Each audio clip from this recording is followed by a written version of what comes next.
Good morning, everybody. I'm happy to introduce today Professor Haldemann, Professor Frank Haldemann from the University of Fribourg in Switzerland. Is the author of a book whose title is Transitional Justice for Foxes. The book was published last year by Cambridge University Press. Professor Haldemann is a specialist of transitional justice, and before the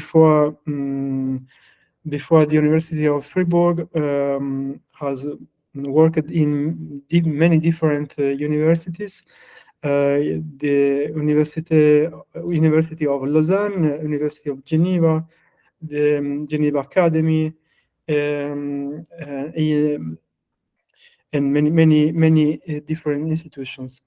I'm really happy to have you with us, Frank, and thank you for accepting our invitation, and the floor is yours. Thank you so much, Stefano, Professor Bianco. It's a real pleasure to be with you today. I know I've known Stefano for a long time, and it's nice to work in this way too, and to work with your students in this way. So I will talk about this book, which was mentioned, Transitional Justice for Foxes. I know it's a PhD seminar, so I thought I start perhaps a little bit with the history of the book, because often when we are engaged in researches, and especially I remember when I was working on my PhD, you have always the impression, this is an endless journey and I will never get there. And it's sometimes perhaps encouraging to hear that others were struggling too before they could actually publish their book. So I will give a little bit the story of the book before then moving to the topics which are touched by the book. I can assure everyone it's not about hunting foxes. It's called Foxes, but it's not about hunting. It's not about biology. You're in the right seminar. I will explain to you why I chose this way of phrasing the title. It's actually, as many will know, it's inspired by Isaiah Berlin's distinction between hedgehogs and foxes, but I will come to that later. So perhaps we can start with the first slide, Stefano. And this is, when your Italian students will know this, Umberto Eco, Come fare una tesi di laurea.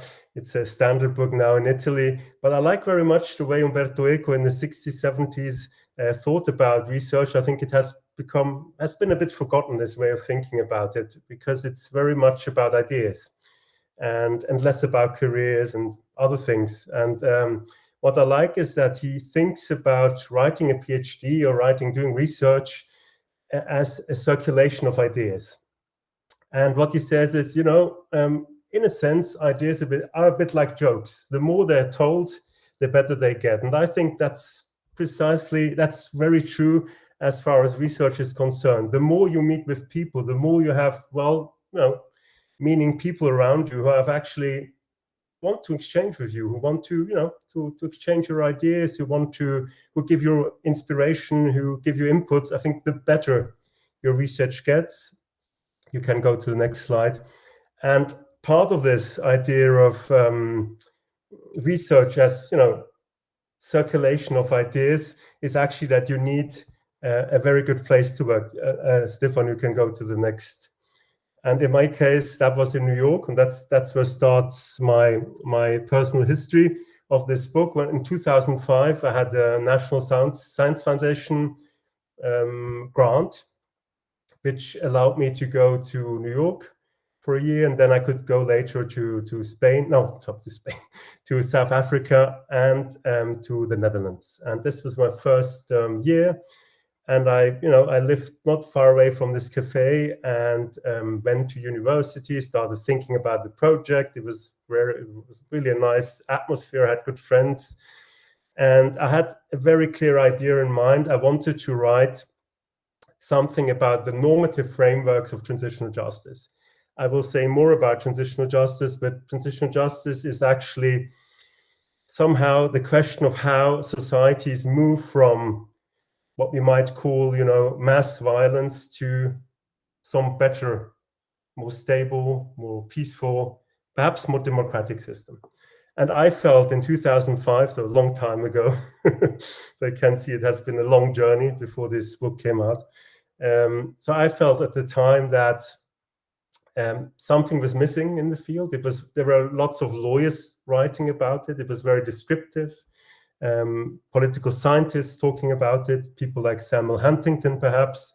But I couldn't see much about, much normative theorizing about the field, about what this should be all about, what the values should be, what the principles should be. So what I wanted to write was a book about really the normative frameworks of transitional justice. What are the goals? What should this be about? Should it be about justice? Should it be about reconciliation? Should it be about democracy? And so on. And I felt very much that this was missing.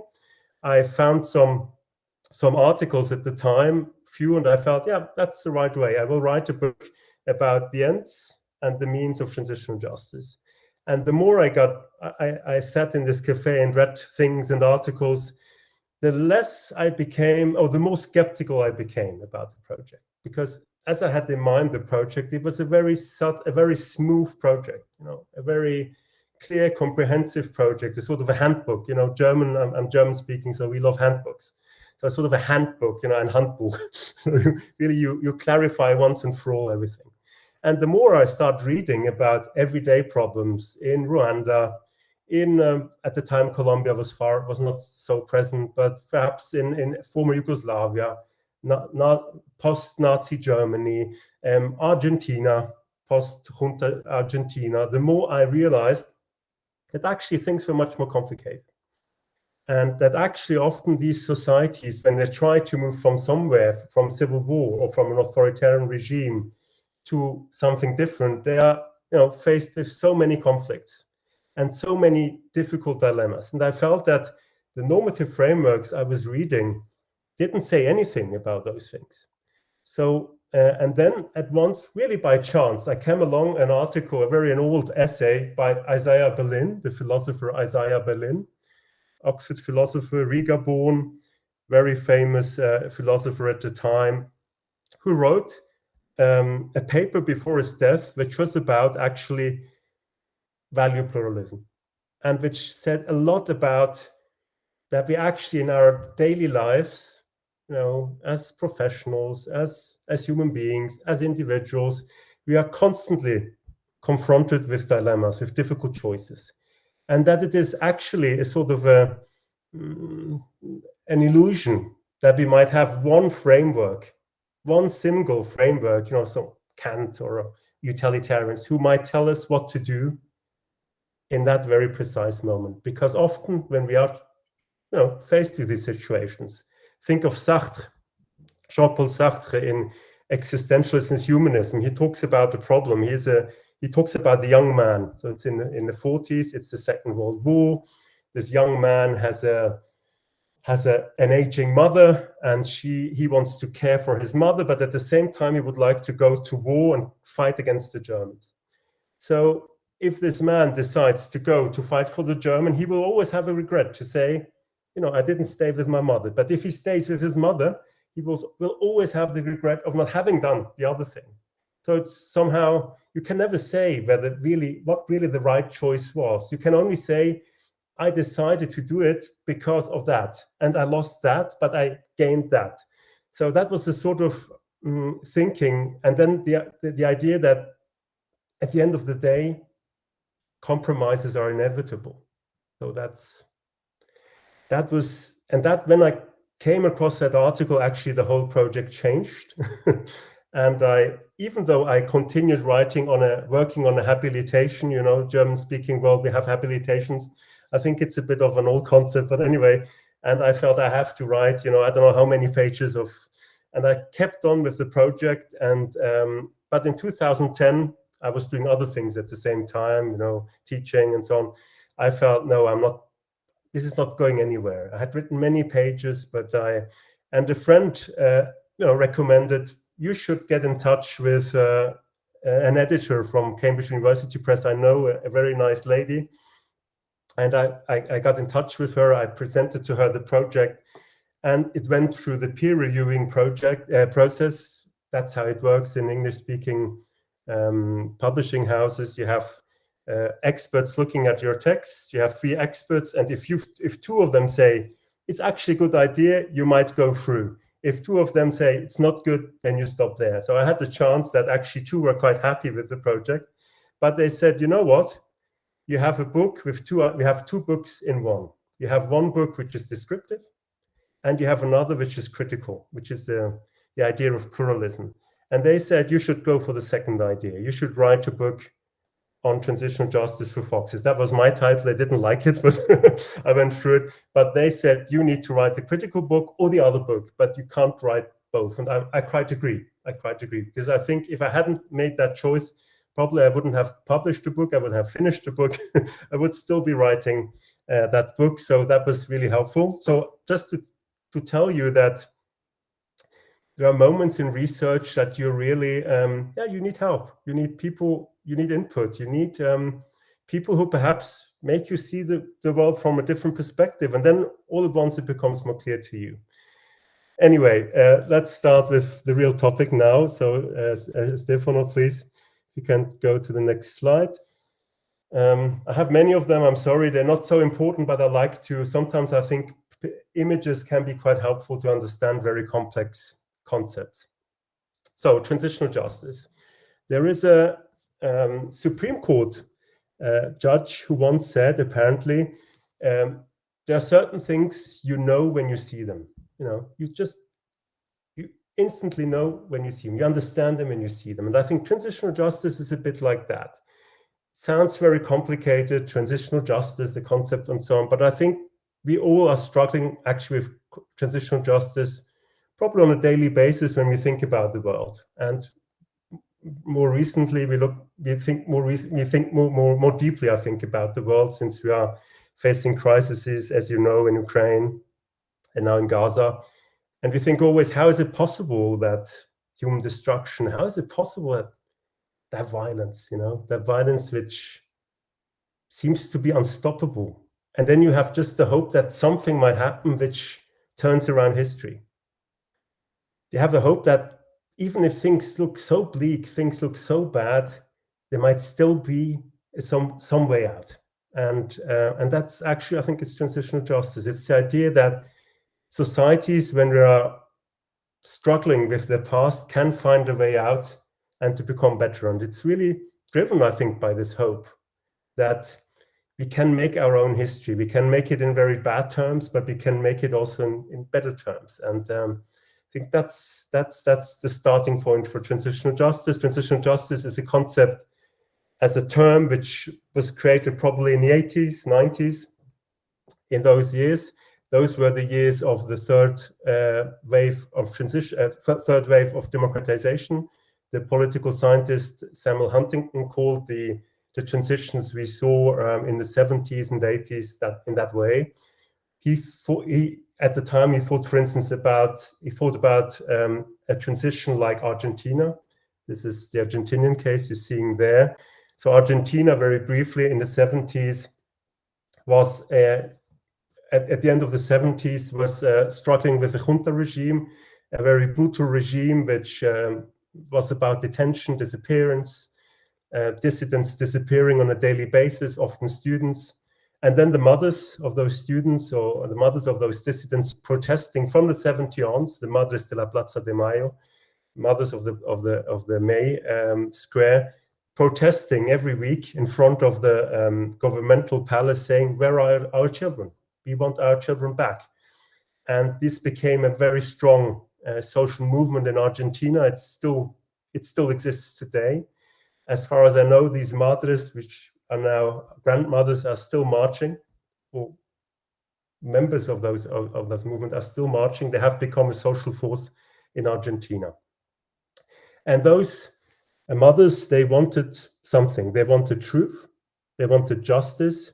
They asked for reparation then, when the transition came about, because in 1983, the junta regime collapsed for many reasons. I will not go into this now, economic, military. The regime collapsed and a new democratic government came about, and Raúl Alfonsín the new president promised those things. He said, we need to have not only democracy, we need to have justice for the past. We need to work through our past in order to build up a better Argentina. That was the idea of Raúl Alfonsín. And he managed to have a very big trial against the most responsible leaders of this regime. But then things became more complicated. From the 1985 on, he felt that there was also a truth commission. I will say a little bit more about that. The truth commissions are commissions which are not trials, which are not tribunals. They are commissions which deal with the past in a sense of rewriting history, in a sense of shedding light on the past. They are not tribunals. So he created also a truth commission, but then he wanted to go further. He wanted to also to have criminal prosecutions of people who were perhaps at the mid-level of this regime. And when he started trying to do that, the military, which was still in place, started to make very clear that they would not accept any further prosecutions, and there was apparently a real risk of a golpe. And for this reason, Alfonsín stopped the prosecution and introduced amnesties. So amnesties are actually the removal of criminal responsibility for certain groups of people who would normally be, subject to criminal prosecution. That's what he did. And then came Menem, a new president, and this president went even further. He pardoned certain of those generals. And then it took a very long time till Argentina really took on reparations. No, reparations were taken by Menem, but till Argentina really had the full scale criminal prosecution policy, till there was a real program for vetting. Vetting is the removal of former members of the judiciary, for instance, in the new regime. So many things were done, but it took a very long time in Argentina. And it's out of movements like this that the term transitional justice was coined. And it was actually also in relation to South Africa, which had the transition in 95, that people started thinking about the concept, which is on the one hand about transition, something very factual. Do we have a transition? Are we actually transiting from authoritarian regime to democracy? And the other was about justice. Do we have justice? And many people at the time in the 80s felt that this new field had like two souls in one body. On the one hand, a very idealistic soul, the one which demanded justice, and the other, a much more realistic soul, which said, we need to make this transition stable and feasible. And perhaps sometimes you have to sacrifice justice in order to get there. Well, so that's, I hope you are able to follow. If anything is too quick, if you have questions, you might ask them immediately, or we can, of course, we'll have time afterwards. But if you have very, very burning questions, please ask and stop me. Or if I'm not clear, please let me know. Is everything clear till now, or am I too quick, or no? Okay. So then I would move on to the next slide. I'm sorry, Stefan, I have to ask you this. You can actually move to the next one already. I think I will tell something about. So the article you saw, you will have it in the slides, is an article which tells the story of transitional justice in a very interesting way. I think it's a very good article, so I will advise anyone who is interested in the topic in using that article. So what happens? So we have the emergence of this new concept. We have, it's actually a sort of the term transitional justice was born out of conferences. There were like 4 or 5 conferences in America, in Austria, I think also in South Africa, which created a sort of global community of people who were interested in the topic. And those people were often part of transitions. They were part of governments struggling with these issues. And they were somehow really, they had a foot in practice. They were not theorists only. They were philosophers, they were human rights activists, but they had always one foot in practice. So they knew about the dilemmas. But then in the 80s, 90s, the United Nations started being interested in this field, and they created a system of transitional justice, which I would call a system of transitional justice. And in the 90s, for instance, and this system was very much linked to the fight against impunity, which is called the fight against impunity. There is the United Nations created guidelines on the fight against impunity. And in 2004, Kofi Annan, Secretary General, adopted this document, a report, which is really I would say, one of the critical moments of transitional justice. It's from then on that transitional justice became institutional. It's from then on that the United Nations worked with this concept. There is now a Secretary General, a special rapporteur in Geneva working on these topics. So from then on, transitional justice became a serious point on the agenda of human rights at an international level, which is something we can be happy about, I think, which is something many people would say this is an achievement. I would say it's, as usual, as often, there are good things to it, but there are also less good things to it, and I will say why. Let me move on, please. So what was created was, as I said, a system, and that system is very clear on paper. Now, whenever human rights violations are committed on a systematic scale, the United Nations know exactly what to do, or they know exactly what the right response should be. They have created a system which has 4 pillars. It's called the 4 pillars of transitional justice. And they say that each time that the regime is responsible for such violations, it has to do 4 things in order to be in line with human rights.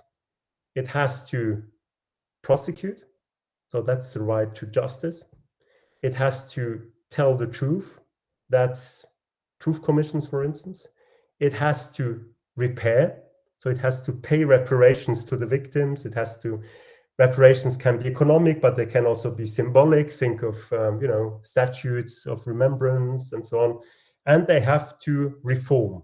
They have to reform their institutions. So these are the 4 pillars, very simply put, of transitional justice. Now, if you look at UN documents, you will find this structure. And the idea is that, this is a comprehensive approach. So whenever things are done in the right way, they have to be done together. So for the UN or other people who believe in this system, there's no such a thing as just doing a little bit of prosecution, as it happened in Argentina, and not to have reparations, for instance. You need to do things together. Otherwise, you will not comply with your duty of fighting against impunity. The second idea, so comprehensiveness, that's called the comprehensiveness approach. The second idea is that this is a universal system that is applicable everywhere in the world in the same way, more or less. And that there's no reason why Rwanda should not do the same thing as, I don't know, Canada. So it's the idea of a universalized approach. And these are, I would say these are, and then the third is that it's a very Kantian-driven idea that certain things are never done. For instance, amnesties are, I'm a bit oversimplifying, but amnesties for gross human rights violations are not acceptable under this scheme. You might have very good reasons to say, you're not able to prosecute. There's a risk for golpe. From the point of view of this system, amnesties for gross human rights violations are not acceptable, right, for instance. But it's a very deontological approach. I think we can move on, Stefano. I hope these points were clear. We move on. I think it's, I don't want you, if I could do it myself, it's a bit, so you can move on, Stefano, to the next. So the thing is,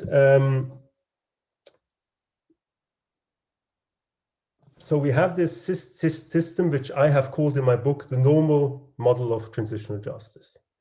I call it the normal model because it seems almost normal to say we need to do that. The problem is, I think, And that brings me back to my cafe time in New York, which is, I still remember that the cafe is now closed, unfortunately, but I really remember that cafe. And when I started reading examples of transitional justice, I realized, as I said, that many cases were full of conflicts, and that it was very difficult to say how to resolve those conflicts. And one example, which is very important at the time, that was in 2004 and 2005, was the South African case. So South Africa in the 90s was going through an amazing evolution. You had, as you all know, apartheid during decades, and then in the 90s, somehow the apartheid regime starts negotiating with the ANC, African National Congress, and Nelson Mandela and all the others. And out of this reconciliation process, as it was called, comes out a solution where no one is properly prosecuted, or almost, but a truth commission is created, and the truth commission allows a peaceful transition to democracy. In 1995, Nelson Mandela is elected the first generally democratically elected president, and we have a transition phase where the former members of the apartheid regime are still part of the government, and then after a couple of years we enter a full democracy.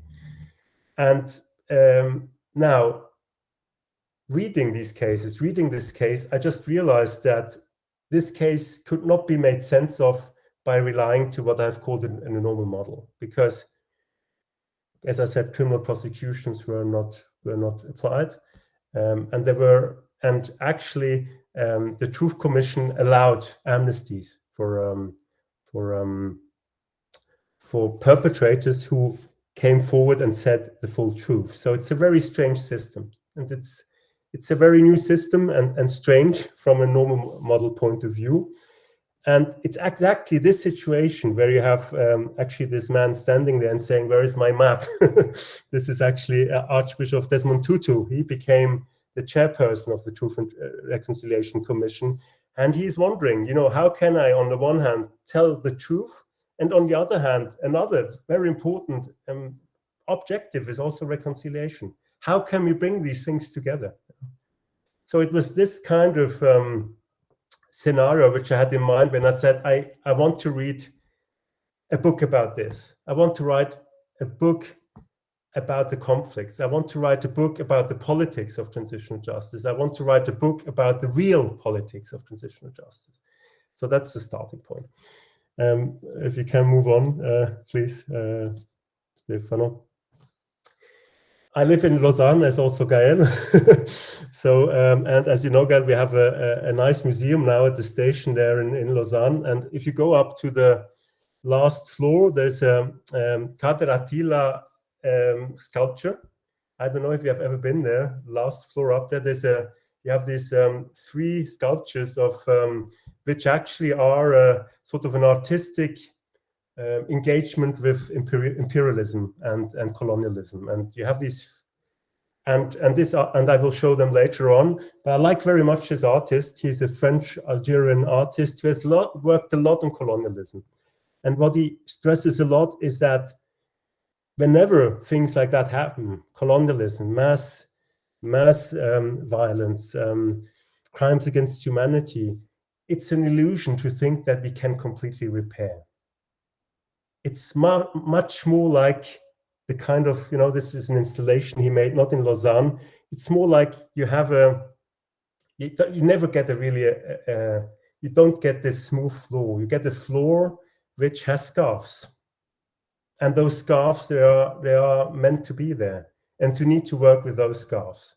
And I think that would be, for me, sort of an artistic idea of how to think about pluralism and how to think about transitional justice in another way, which puts in the first place not the idea that we can solve things, but more that we can somehow always fail along the way, and that everything we do is somehow, very much bound up with sacrifices, with loss, and that the story we need to tell is not a story of success, because you often hear this story of, I don't know, Nuremberg success story and so on, or even miracle South Africa. No, I think success stories are not the right way of dealing with those traumas. We need to see them as what they are. They're just attempts to deal with what is will always be there, will always hunt us, and somehow we can move on, we can improve things, but it's a traumatic past, which not only the victims carry, but I think the whole society. It's a bit like a cancer, I think, which you carry along. I have a German background, and my mother was actually German, and I felt very much as a second generation German, even though my family was not very much linked up with what happened. There's a sort of a trauma you carry along your whole life, and I think that's the kind of approach which is needed. And my problem with the normal model, I said it already, is on the one hand this idea of unity, as if you could create a perfect system. It's also an unrealistic analysis. I could explain this a bit more by saying, giving just one example. The normal model is very much inspired by human rights. And human rights are based on a dual logic. There's the perpetrator and there's the victim. And the victim has right to reparation, justice. But it says very, very little about the gray zones, the gray zone, which is so important in the literature on the Holocaust, which says, you know, where there is something which makes the whole system possible. And this is Primo Levi was, for instance, the one who very much made famous this idea of gray zone. He talked about the gray zone in Auschwitz, for instance, that even among the victims there were gray zones, even those who seemed to be all the same, that even among those victims there were hierarchies. And I think there's also gray zone more generally in those societies, because there's a whole bunch of people who somehow participate. In South Africa, there were so many people who benefited from the system. There were no perpetrators, there were no torturers, but they were benefiting from the system. They accepted it, they voted for it. And that gray zone is not taken care of by the normal model. That's, for instance, one example. Another example is, and Hannah Arendt, as you know, coined this beautiful term, the banality of evil, which was much misunderstood. But what she wanted to say is that not that evil is banal. She wanted to say that the figures behind it are often not diabolic, are not particularly evil, perhaps on paper, but they're just part of a system. They're often functionaries of evil. And that's something I think we have to take into account when we think about those processes. And then there's a third level, which is that the normal model is very much driven by the idea that it has to be universal, which is a good idea, that there are universal values, that we can share values in our societies, even if they are very different. And the idea is very beautiful, that everyone, wherever you come from, whoever you are, whatever you have done, you have the right to the same treatment. It's a very powerful, I think, a message of human rights. I think it becomes problematic when you think you can apply one system to every culture. When it comes to the question, how do we live with this? How do we address this? And this is, of course, it's a huge topic now. Since in the last years, when I started this, there was not much talking about cultural imperialism and things like that. When I was at the time, there was no thinking about this at all. Today, it's very important. When I was still a professor in Geneva, we had students from everywhere, and the first thing they told me, you know, Professor Haldemann, very interesting what you're telling us, but 90% of what you're telling us is from the West. The literature you're using is completely Western-centric, and you want to tell us what we have to do in our countries. And that was the moment I started to think, oh, they're actually quite right. And the Roads Must Go movement, you might have heard about this, started also from South Africa in 2016, I think. the sculpture of an imperialist, Rhodes, Cecil Rhodes, was in the middle of a huge controversy. Students asking the removal of this sculpture on university campuses. It went through South Africa, this movement, and then went up to Oxford. Also in Oxford, there was a huge discussion about this. So I think also that we have to take into account these questions. Can we be somehow open to cultural variety in transitional justice? So I think these are the questions I was struggling with in writing the book. I see that the time is passing by.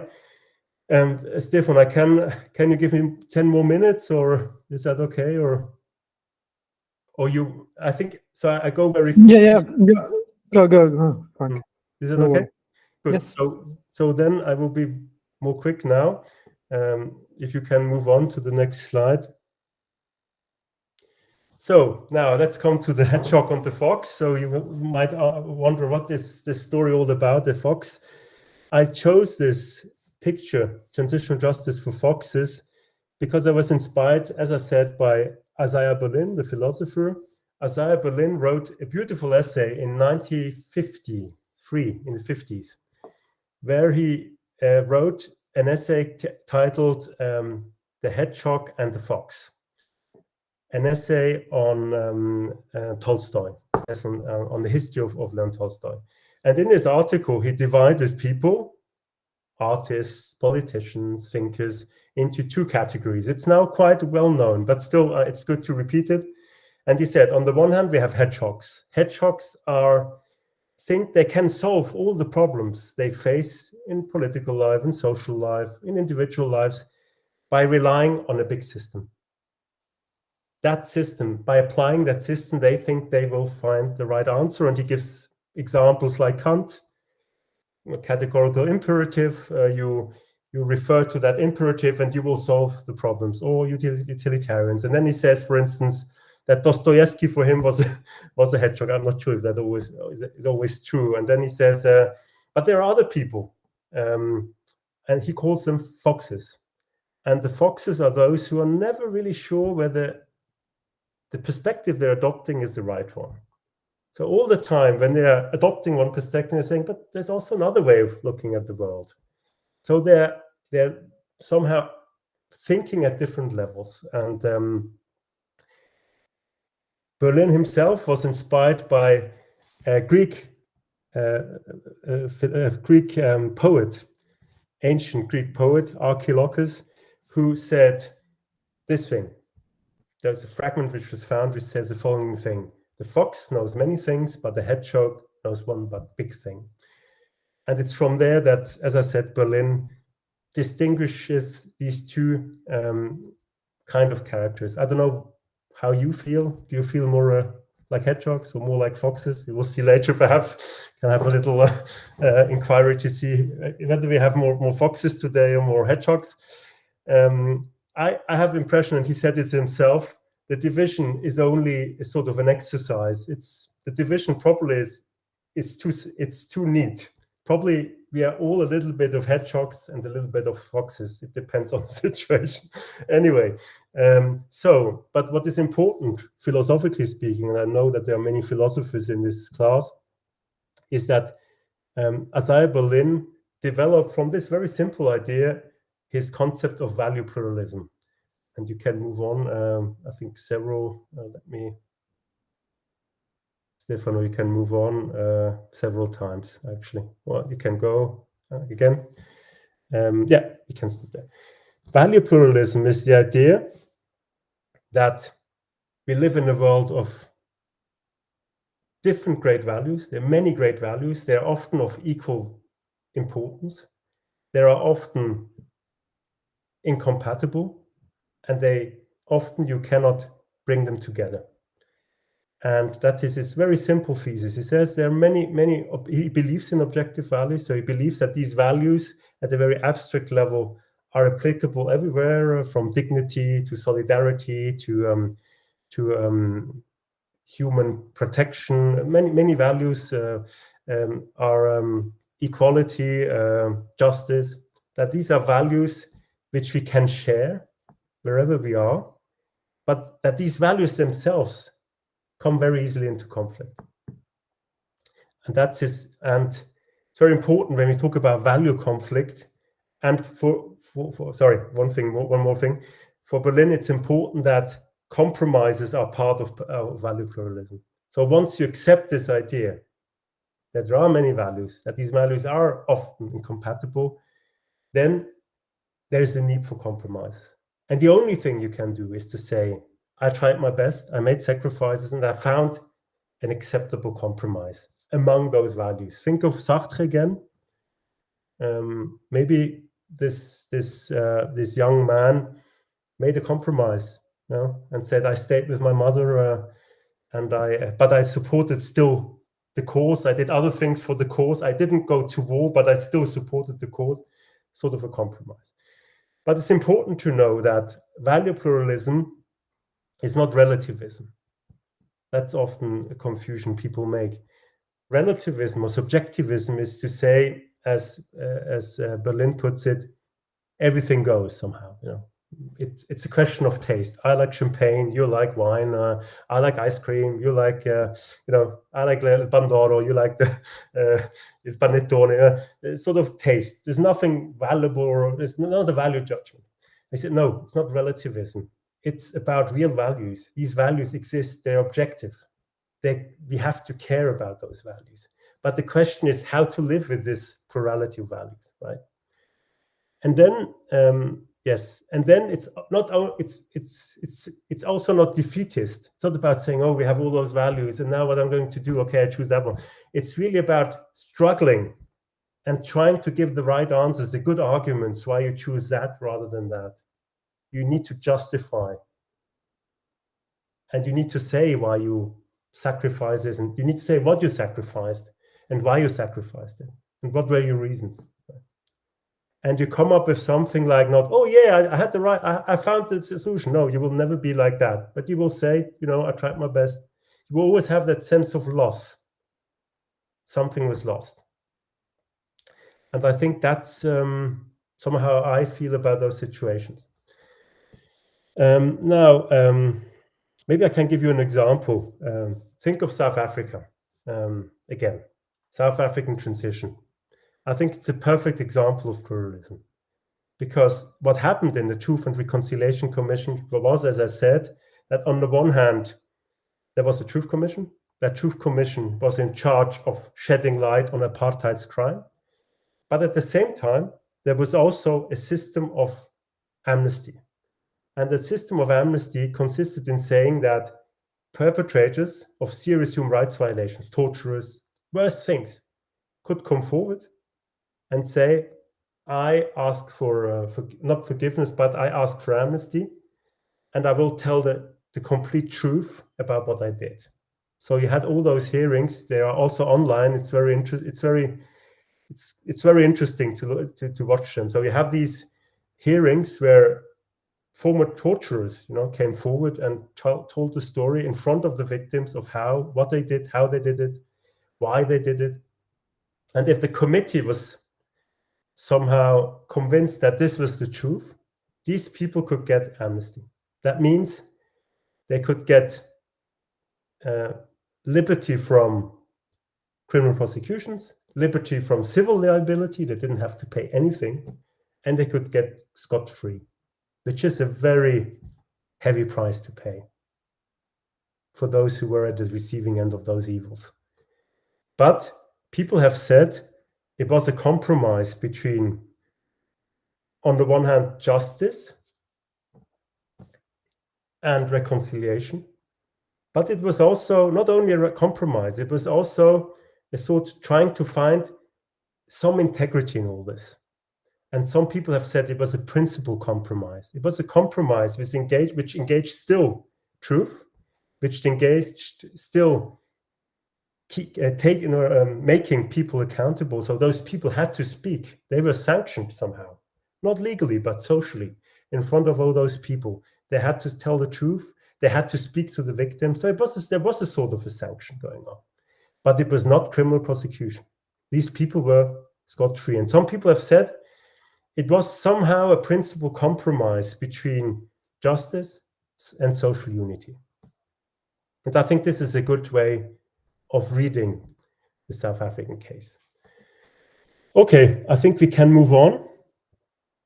I think I have little time. I thought, of course, that I had much more time, as usual, but I think we can. So we can just move on. I talked about this. This is actually the guy. This is actually, we talk about the same thing. I think this is the artwork in Lausanne by Kader Attia. And I think it's very interesting because when you stand in the middle of those sculptures, they look at you a little bit. Every sculpture looks at you, but in a different way. And then you look at those sculptures, which first look very similar. And then you realize that every sculpture is very different, that the harm, how that person looks at you is so different. I think that is also pluralism. There's not just one victim standing there. There are many victims. Some may be forgiving, some may be non-forgiving, some may be, still trying to find their ways. Others might have found their way, and so on. So I think it's a very good picture for representing sort of pluralism I have in mind. If you can move on. I will move quickly because so what I said till now was value pluralism. I mentioned conflict and so on. This is very much inspired by Isaiah Berlin. I want to say a little bit about what I said before about cultural pluralism, because this is something which is, I think, missing in Isaiah Berlin's account. Berlin was very much, he didn't like at all any kind of, I think, I wasn't very interested in all kinds of thinking about colonialism, about local problems, the kinds of cultural pluralism, I think, was not so much in his mind, or not in the way we understand it today, I have the impression. And so I want to say something about this. We can move on.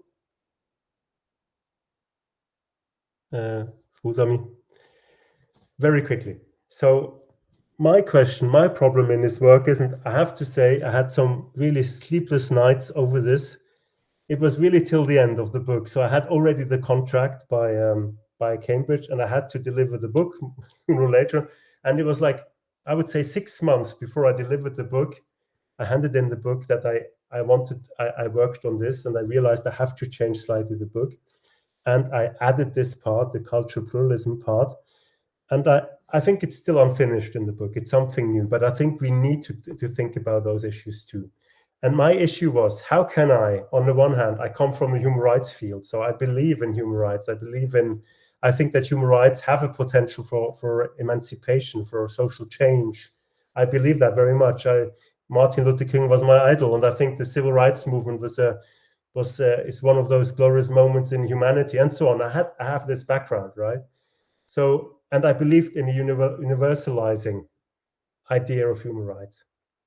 So I was wondering, can I still preserve that idea that we can actually share values culturally, but at the same time be open to variety, cultural variety?